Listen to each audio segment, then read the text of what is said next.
Espace TV. Espace TV, le 10 minutes.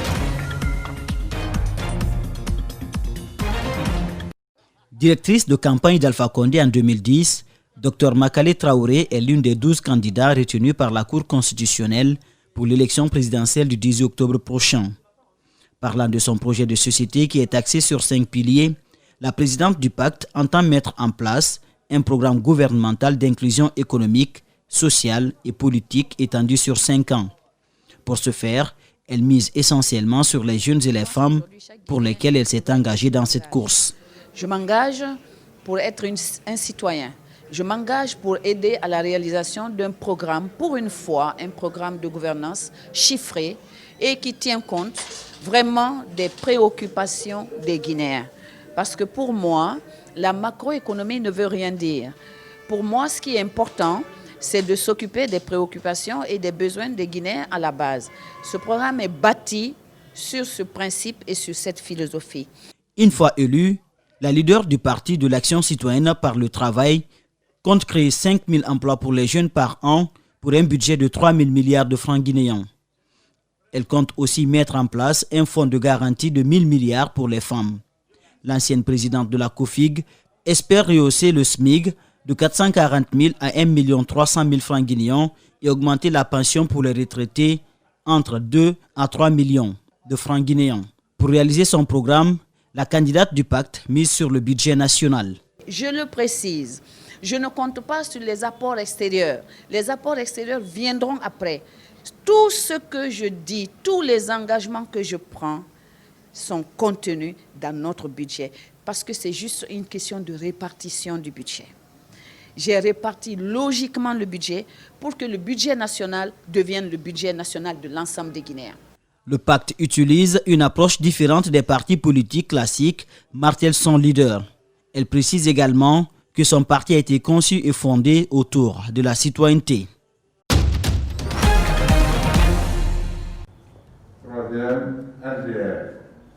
Sur les 12 partis politiques à liste, la NGR va ouvrir le bal, suivi du PLP et du PADES.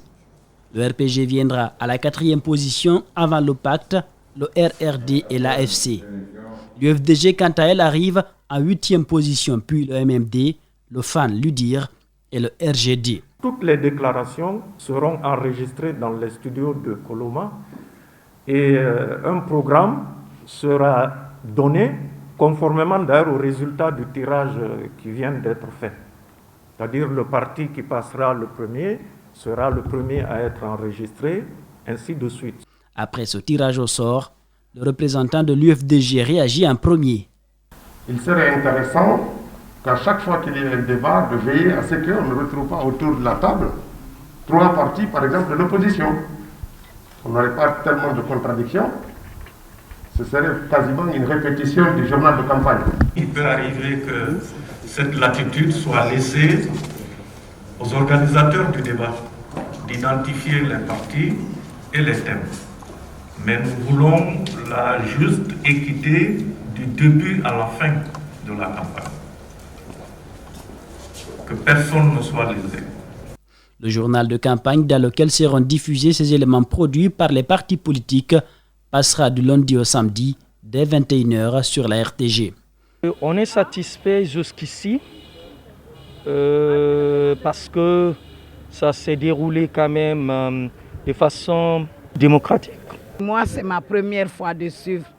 Mais je crois que tous ceux qui avaient l'habitude de venir assister ont eu d'accord. Donc, moi, je ne peux pas dire autre chose sur ça. J'ai résumé.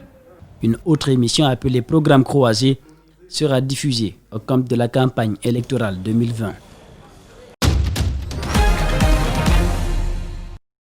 C'est une formation qui a duré 2 semaines. Elle a impliqué l'ensemble des cadres du département de la jeunesse, leaders d'associations, agents et directeurs. Ils ont été outillés en techniques de montage de projets, le management, le coaching et les nouvelles technologies d'information et de communication. Nous adressons nos sincères remerciements aux autorités du ministre en charge de la jeunesse pour le choix et la confiance placée en nous, au projet Booster les compétences pour l'employabilité des jeunes pour son appui institutionnel, au Bureau de stratégie et de développement et à la division des ressources humaines. Ces experts ont permis de nous outiller et d'améliorer nos connaissances, entre autres en gestion de projets, esprit d'entreprise. L'objectif pour le département de la jeunesse est de rendre performants les cadres afin d'insuffler une nouvelle dynamique au fonctionnement du département et de ses démembrements, d'où la présence du projet Bossège pour un meilleur apprentissage. Le projet a appuyé cette formation sur le plan technique et sur le plan financier. On s'est réjoui de voir que les résultats sont largement atteints et il faut le rappeler que c'est une activité qui était vraiment inscrite dans notre plan, dans notre PTBA 2020. Donc on s'est réjoui de sa réalisation, surtout avec l'engouement qui a eu lieu. Nous sommes vraiment très satisfaits. Les bénéficiaires de cette formation s'engagent déjà à mettre en pratique les connaissances acquises en vue d'atteindre l'objectif recherché. Un ensemble de 323 cadres et agents de services centraux et déconcentrés du département, tous engagés pour une même cause. Que vous avez constaté l'engouement qui a caractérisé l'organisation et le déroulement de cette formation qui est une première au niveau du département de la jeunesse. D'autres projets de formation des jeunes sont en cours. Ils toucheront l'ensemble des 4 régions du pays, promet le ministre.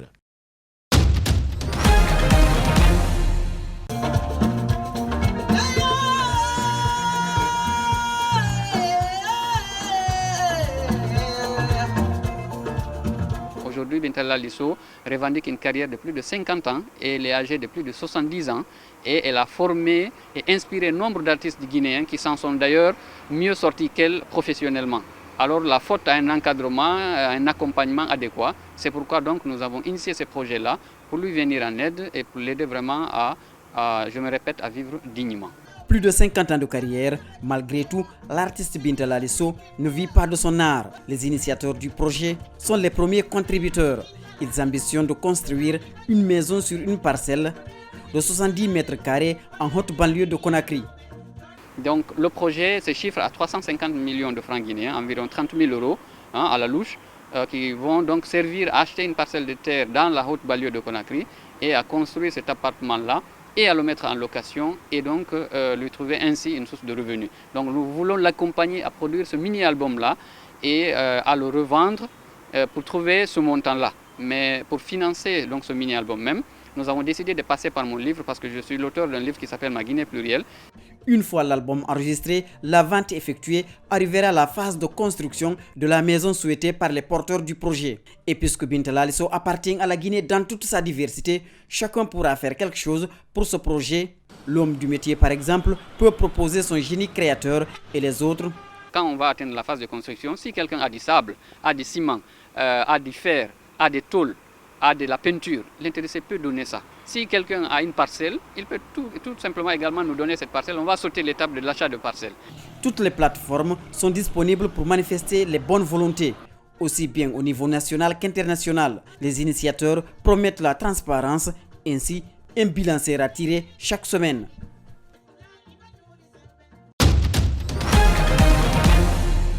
In the spring and early summer, we were able to see the impact of strict lockdown measures. Our efforts, our sacrifices paid off. In June, cases hit an all-time low.